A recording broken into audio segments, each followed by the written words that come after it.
Hi, thank you for joining me at A Simple Little Pearl. My name is Kim, and I wanted to give you a little bit of encouragement today. I have been reading through the Bible from Genesis to Revelation, and I am in Second Corinthians, or I'm in Galatians now, but a couple of nights ago when this kind of really hit me, I was in Second Corinthians. And I'm at the part where it talks about where Paul is ministering to the Gentiles, and he's kind of given just his story, kind of.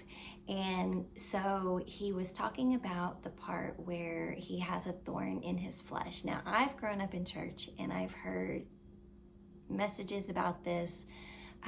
Nobody really knows what the thorn in the flesh was.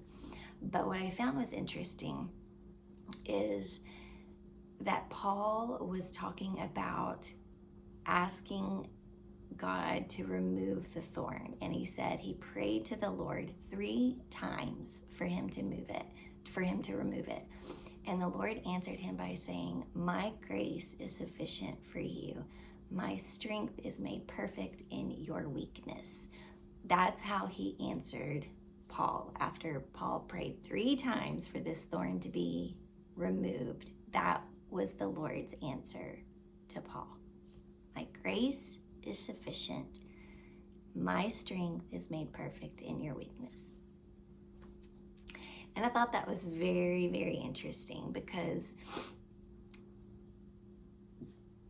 clearly he didn't remove it. The Lord didn't remove it. And he basically was telling Paul, look, deal with it. Just deal with it, all right? You're going to be okay. Everything's going to be okay. I'm going to be with you, and I will be strong when you are weak. And I love it. That was obviously me paraphrasing, but I love that message because as you're going through life and there's a lot of hardship that comes, and sometimes it's the same thing. Sometimes it's like this just nagging habit or addiction or just personality, thing that you fall into, this emotional trap or whatever it is that you continually fall into, and you're just like, Lord, will you please just take this away? Just take it away from me. I don't want to do it. I don't want to do it. I don't want to deal with it anymore. I recognize it. This is what it is, and I want it away. And the way that the Lord answers you is, my grace is sufficient for you. I see what you're going through. I know everything about what you're going through. But here's the thing. My strength is made perfect in your weakness. How beautiful is that? The Lord knows, a lot of times we feel like in life that we have to have everything together when we live for the Lord. If we make a mistake, He's putting a tally. Whoops, made a mistake. We're gonna discuss that on Judgment Day. I know that very well, where you are very, you can get into this like works-based type of relationship with the Lord, where if I mess up, if I'm not perfect, then I'm not gonna make it into heaven. Or He's gonna be mad at me and bad things are gonna be happening and I'm gonna get, all of this stuff that isn't true about the Lord. And I think that verse right there is with a lot of us that really do. And that's not saying that we're gonna live sloppy for Him. We're not just gonna be like, well, I'm a human, so now I get to go out and do everything I wanna do. That's obviously not love, showing love to Him, and that's not the way that you should live for Him. Because my heart personally, it's like, I love you so much, Lord, and I really am trying to live for you the best that I can, and I want to please you, but I'm not always able to do that. Like, I'm not always able to do what's right. I fail, I fall, I make mistakes. And in doing that, you do have this little it's not condemnation, but it is a little like, oh God, I wish I wouldn't have done that, Lord. It's that, the other scripture that Paul's very famous for writing is, I know what I need to do, but I don't do what I what I should do, and I do what I know I shouldn't do. It's that struggle. But the beautiful response of the Lord is, listen, my grace is sufficient for you. And I am very strong when you are at your weakest.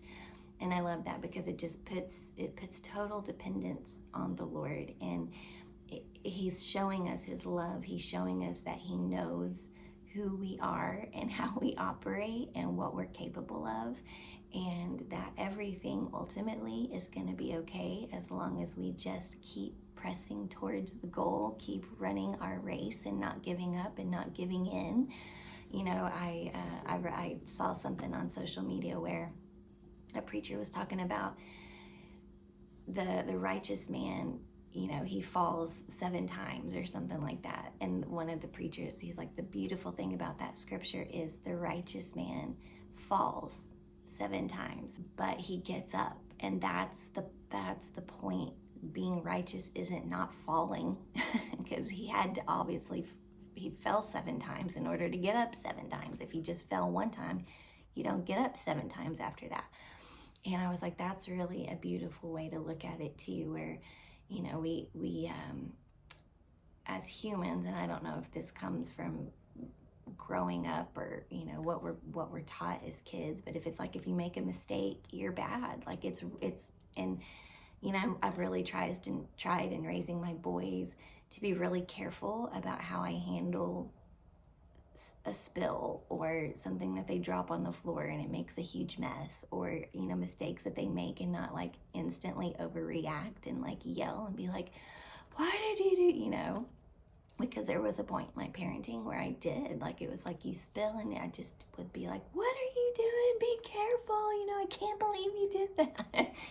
And it's like, it's a mistake. It is a mistake. We're going to make them for the rest of our lives.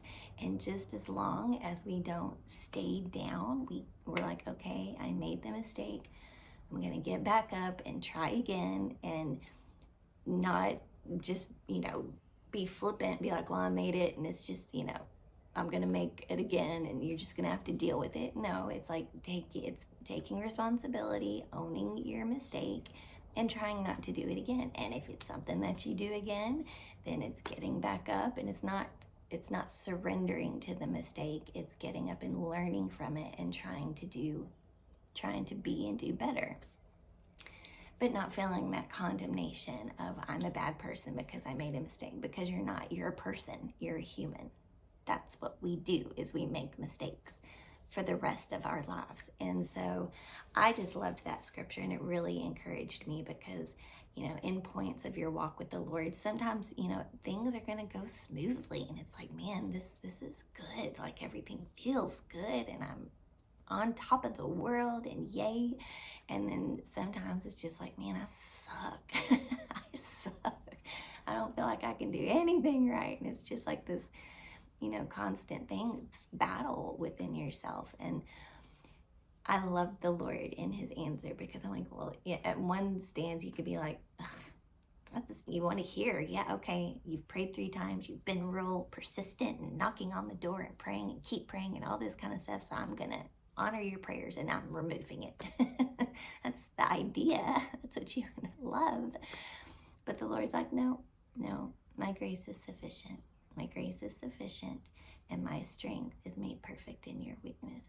So it's almost like, be weak. It's okay to be weak, because when you're weak, I'm the strongest. And I've really walked through some really hard times in life, and I felt extremely weak.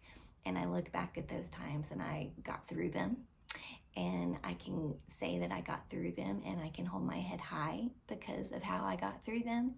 And it was not because anything that Kim did. It was because the Lord, I know, was walking me through those moments, those times, those trials, and he was my strength.